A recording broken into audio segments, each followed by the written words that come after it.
तो प्रभु श्री राम जी के पिता का नाम था दशरथ, दशरथ के पिता का नाम था अज के पिता का नाम था नाभाग, नाभाग के पिता का नाम था ययाति, ययाति के पिता का नाम था नहुष, नहुष के पिता का नाम था अम्बऋषि, अम्बऋषि के पिता का नाम था प्रशुश्रुक, प्रशुश्रुक के पिता का नाम था मरु, तो मरु के पिता का नाम था शिग्रक, शिग्रक के पिता का नाम था अग्निवर्ण, अग्निवर्ण के पिता का नाम था सुदर्शन, सुदर्शन के पिता का नाम था शंखण, शंखण के पिता का नाम था प्रवड्ड, प्रवड्ड के पिता का नाम था अंशुमन, अंशुमन के पिता का नाम था दिलीप,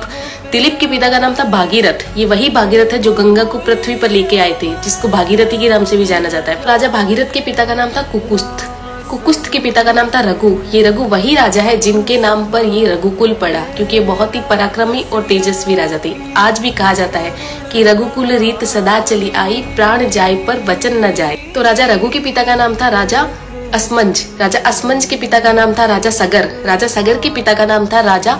असित, राजा असित के पिता का नाम था राजा भरत, राजा भरत के पिता का नाम था ध्रुव संधि, राजा ध्रुव संधि के पिता का नाम था राजा सुसंधि, राजा सुसंधि के पिता का नाम था राजा मानधाता, मानधाता के पिता का नाम था युवानाश्री, युवानाश्री के पिता का नाम था दुंदुमार, दुंदुमार के पिता का नाम था त्रिशंकु, राजा त्रिशंकु के पिता का नाम था राजा पृथु, राजा पृथु के पिता का नाम था अंडण्य, अंडण्य के पिता का नाम था राजा बाण, राजा बाण के पिता का नाम था विवस्वान, राजा विवस्वान के पिता का नाम था राजा मनु, राजा मनु के पिता का नाम था